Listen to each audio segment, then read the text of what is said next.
My dear students, welcome to NK Baba chemistry classes. हमने पिछले class में पृष्ठ रसायन के बारे में जितने भी इम्पोर्टेंट पॉइंट था उसकी चर्चा किया था। क्वेश्चन आंसर के रूप में भी हमने लिखाया है, लेकिन कुछ और पॉइंट्स है जो काफ़ी इम्पोर्टेंट है, एग्जामिनेशन उपयोगी है। यहाँ से परिभाषा पूछे जाते हैं, तो यह 4-5 पॉइंट्स है। इसके बाद यह चैप्टर को हम समाप्त करेंगे। तो इसको यह जो है एग्जामिनेशन के लिए बहुत ही महत्वपूर्ण का चीज़ है। अब इसको 2-2 नंबर का जो क्वेश्चन पूछे जाते हैं उसमें ब्राउनी गति अक्सर पूछा गया है, स्कंदन या अवक्षेपण ऑब्जेक्टिव क्वेश्चन में पूछा गया है, वैद्युत गतिकी विभव या जीटा विभव ये बहुत ही इम्पोर्टेंट है, ये पूछे जा सकते हैं। हार्डी-सोल्जे नियम ये तो इस बार नीट में पूछा है क्वेश्चन यहाँ से। यह जो उर्नी सॉल जो है उसको क्रम में कैसे अरेंज किया जाता है इस तरह से पूछा गया है।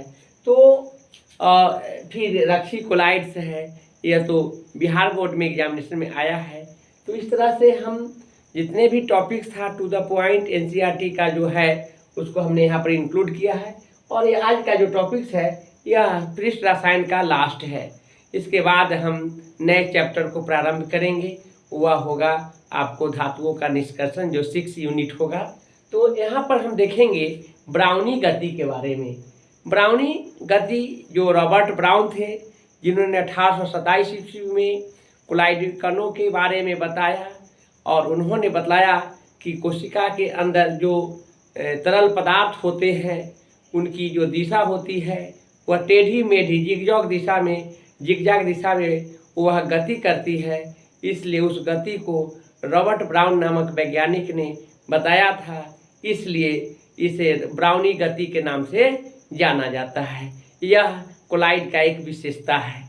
तो आप ये देखेंगे यहाँ पर कि ब्राउनी गति में जब कोलाइडी विलयनों को शक्तिशाली अति सूक्ष्मदर्शी में देखा जाता है, यानी माइक्रोस्कोप के द्वारा, जब वो स्ट्रॉन्ग माइक्रोस्कोप के द्वारा उसे जब हम देखते हैं तब वह पता लगता है कि उसमें जो पार्टिकल्स होते हैं वो विलयन में वह गति करता है। और कैसे गति करता है तो वह टेढ़ी मेढ़ी, जहाँ की हमने यहाँ बतलाया है कि यह कोई पार्टिकल है, विलयनों का जो कण है उसकी यह ऐसे आया, फिर ऐसे होकर के यह डायरेक्शन को स्विच कर रहा है, फिर ऐसे गया, फिर यह आया, फिर आया, फिर ऐसे गया। तो इस तरह से जो टेढ़ी मेढ़ी जो दिशा है कणों का, उसी दिशा रॉबर्ट ब्राउन ने बताया था, इसलिए इसे ब्राउनी गति के नाम से जानते हैं। क्षेत्र में देखा जाता है तो कोलाइडी कण पूरे प्रेक्षित क्षेत्र में लगातार टेढ़ी मेढ़ी गति की अवस्था में दिखाई देते हैं। यह ऐसे नहीं दिखाई देता है, इसको अति सूक्ष्मदर्शी जो यंत्र है उस यंत्र के द्वारा इसे देखा जा सकता है। यह गति सर्वप्रथम ब्रिटिश वनस्पति वैज्ञानिक रॉबर्ट ब्राउन ने प्रेक्षित की, इसलिए इस गति को ब्राउनी गति के नाम से जानते हैं। एक बात और जानिए कि यह प्रेक्षण कब किया गया था तो 1827 ईस्वी में किया गया था। तो यह गति को ब्राउनी गति कहते हैं।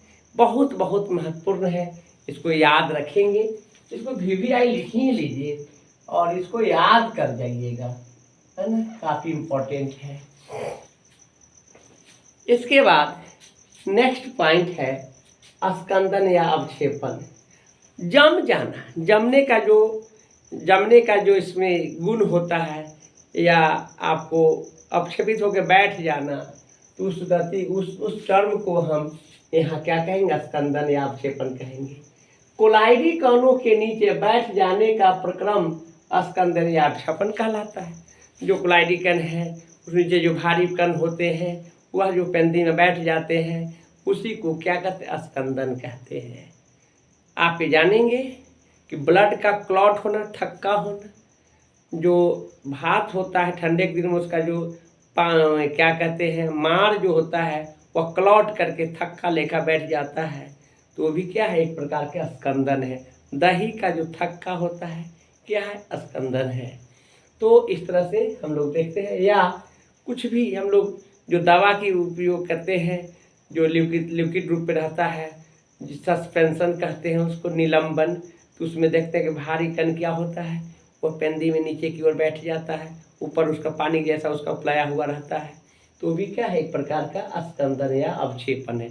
प्रिसिपिटेट हो जाना, नीचे की ओर बैठ जाना, जो भारी कण होता है वह पेंदी में बैठ जाते हैं, जो हल्का कण उसके ऊपर उपलाया जाता है, तो उसी को हम अस्कंदन या अवक्षेपण कहते हैं। नेक्स्ट है वैद्युत गतिकी विभव या जीटा विभव। वैद्युत गतिकी या जीटा विभव है क्या, ये जाने। विभव जैसी आया तो आप जाने कि दो विपरीत आवेश होगा, एक धन आवेश और एक ऋण आवेश के जब अपोज होगा, एक विपरीत आवेश में होगा, तो वहाँ पर विभव उत्पन्न होगा। उस विभव को क्या कहते हैं, बहुत वैद्युत गतिकी विभव या जीटा विभव के नाम से जानते हैं। यहाँ पर देखेंगे कि विपरीत आवेशों वाली स्थिर एवं विसरित परतों के मध्य का विभवांतर वैद्युत गतिक विभव या जीटा विभव कहलाता है। यानी विपरीत आवेश क्या होगा, एक धन आवेश होगा तो एक ऋण आवेश होगा। कोई धन और ऋण आवेश के बीच स्थिर, जब दोनों जब संतुलन में रहेंगे, जो समान धन और ऋण होगा तो स्थिर हो जाएंगे, और स्थिर हो करके जब वह उस विद्युत के रूप में वह गति करता है, फ्लो करता है, तो वह विस्तृत हो जाता है। उस स्तर को, उस लेयर को, उस परत के बीच का जो विभव उत्पन्न होता है, उस विभव को वैद्युत गतिक विभव या जीटा विभव के नाम से जानते हैं। काफ़ी इम्पोर्टेंट है, इसको याद रखेंगे। नेक्स्ट है हार्डी-शुल्से नियम। हार्डी-शुल्से एक वैज्ञानिक का नाम था, जिन्होंने एक नियम दिया, वह आपको ऋणायन और धनायन के बीच जो है धन सॉल और ऋण सॉल को एक क्रम में सजाया गया है। उस क्रम में सजाने का संबंध में हार्डी और शुल्से ने एक नियम दिया, जिस नियम को हार्डी-शुल्से नियम के नाम से जानते हैं। एक इसमें देखेंगे कि एक ऋण आयन धन आवेशित सॉल का स्कंदन करता है। देखिए अभी यदि हार्डी-शुल्से नियम जानने के लिए स्कंदन जरूरी है जानना, जो हमने पहले ही बतलाया है, स्कंदन करता है और इसके विलोमतः, इसके विपरीत, विलोम का मतलब क्या, विपरीत, विलोमतः भी हो जाता है। यानी धन आयन है, धनायन ऋण आयन धनात्मक आवेशित हो जाता है, तो ऋणात्मक आयन क्या होगा, धनात्मक ऋण आयन धनात्मक आवेशित हो जाता है, तो ऋण आयन ऋणात्मक आवेशित हो जाएंगे, धन आयन ऋणात्मक आवेशित हो जाता है। इसी को क्या कहते हैं, विलोमता कहते हैं। यह देखा गया है कि साधारणतः ऊर्ध्वक्रमक आयन की संयोजकता जितनी अधिक होती है, उतनी ही अधिक उसकी अवक्षेपण की क्षमता होती है। अवक्षेपण जितना ज़्यादा उसका धन आयन या ऋण आयन की संख्या होंगे, उतना ही उसका क्या होगा, अवक्षेपण होगा, प्रिसिपिटेट होगा, बैठने की कैपेसिटी होगा, नीचे की ओर परत पर बैठ जाएंगे, तो उसे हार्डी-शुल्से क्या कहते हैं, तो उसे हार्डी-शुल्से नियम कहते हैं। संयोजकता मतलब उस पर किसी भी आयन या मूलक पर जो आवेश होगा वही उसका क्या कहलाता है, संयोजकता कहलाता है। ऋण सॉल के स्कंदन में ऊर्णन क्षमता का क्रम हम अभी जस्ट बतलाएं कि जितना ज़्यादा होगा उसको पहले रखा जाएगा, उसका अवक्षेपण ज़्यादा होगा। एल्युमिनियम का 3+ है, बेरियम का 2+ है, सोडियम का 1+ है। और ये भी बतलाया कि ऋण सॉल पर धन आयन और धन सॉल पर ऋण आयन आएंगे। तो आप देखेंगे कि एल्युमिनियम के परमाणु संख्या 13 होता है, 2, 8, 3, उसके बाहरी कक्षा में 3 इलेक्ट्रॉन होंगे, 3 को आसानी से त्याग के धन आयन बनाया। इस तरह से बैरियम भी है, जो आपको 56 होता है, परमाणु संख्या 2 इलेक्ट्रॉन को त्याग करके ऋण धन आयन बनाया। और सोडियम का 11 होता है, 1 इलेक्ट्रॉन त्याग करके एक धन आयन बनाया। इसमें आपको इसकी धन आयन की संख्या ज़्यादा है, तो इसको स्कंदन की क्षमता भी ज़्यादा होगा। इस तरह से इसका क्रम में रखा गया है। इसी प्रकार धन सॉल के स्कंदन में ऊर्णन क्षमता का क्रम, यह ऋण सॉल का था, ऋण सॉल के लिए धन आया, तो धन सॉल के लिए क्या आएंगे, ऋण आएगा, जो अभी हमने बतलाया है अभी। तो यहाँ पर यह हेक्सासाइनोफेरेट यह कोऑर्डिनेशन कंपाउंड का आयन है। हेक्सा साइनोसियन, हेक्सा सियन है, साइनो कै गो है, 6 गो हेक्सा साइनो, आयन को फेरेट कहेंगे। और इस पर 4 माइनस है, यह सबसे बड़ा है, उसका फॉस्फेट आयन है, इस पर 3 माइनस है, उससे छोटा यह है। और यह सल्फेट आयन है, यह 2 है, तो यह है। उसके बाद क्लोराइड आयन है, सील होता है। तो इस तरह से इस बार का नीट का क्वेश्चन है, देखेंगे यह अरेंज करने के लिए पूछा था, हम सेम था। यह एनसीईआरटी की बात हम कर रहे हैं, एनसीईआरटी में ये बात लिखा हुआ है। तो इस तरह से हार्डी-सोल्सी नियम जो है काफ़ी इम्पोर्टेंट है, इसको याद रखेंगे। इसके बाद है रक्षी क्लोराइड, रक्षित करना यानी सुरक्षित करना। इसमें 2 तरह की बातें होती हैं, द्रव रागी और द्रव विरागी, जो हमने पहले चर्चा किया है। दोनों में डिफरेंस भी लिखाया था, काफ़ी इम्पोर्टेंट क्वेश्चन है।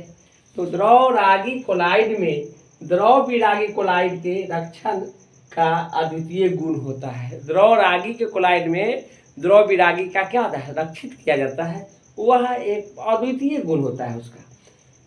जब द्रव रागी सॉल को द्रव विरागी सॉल में मिलाया जाता है, द्रव रागी जानते हैं द्रव का आकर्षण करना, द्रव विरागी द्रव को विकर्षण करना। जब दोनों को एक साथ मिलाएंगे तो द्रव रागी कण द्रव विरागी कणों के चारों ओर एक परत बना लेता है, तो उससे ही क्या कहते हैं, रक्षी क्लोराइड कहते हैं। एक परत बना के उसको रक्षा करता है, इसलिए उसे रक्षी क्लोराइड के नाम से जानते हैं। जैसे आप जानेंगे कि तेल और पानी को मिलाते हैं तो पानी क्या होता है, पानी का बूंद, तेल का बूंद और पानी एक जगह मिलता नहीं, उसका बूंद बूंद छिटक जाता है, तो क्या एक लेयर बना लेता है। इस तरह के जो लेयर होंगे, परत होगा, उसी को रक्षी क्लोराइड के नाम से जानते हैं। तो इस प्रकार आज का जो हमने टॉपिक रखा था, या पृष्ठ रसायन को भी हमने समाप्त किया, और काफ़ी इम्पोर्टेंट क्वेश्चन को इसमें हमने रखा है। बस इससे ज़्यादा कुछ जानने की ज़रूरत नहीं है। उससे जो भी क्वेश्चंस आएंगे सबके सब आपको एग्जामिनेशन में बनने वाला है, और उसको ध्यान से पढ़ लेंगे तो वहाँ से ऑब्जेक्टिव सब्जेक्टिव सारे क्वेश्चंस बन जाएंगे। तो आज के लिए इतना ही है। नेक्स्ट क्लास में हम आपको यूनिट 6 से स्टार्ट करेंगे, वह है धातुओं तत्वों के निष्कर्षण से संबंधित है, मेटालर्जी है, तो धातु कर्व है, तो उसमें हम बतलाएंगे। तो आज के लिए इतना ही है, पर हम समाप्त करते हैं।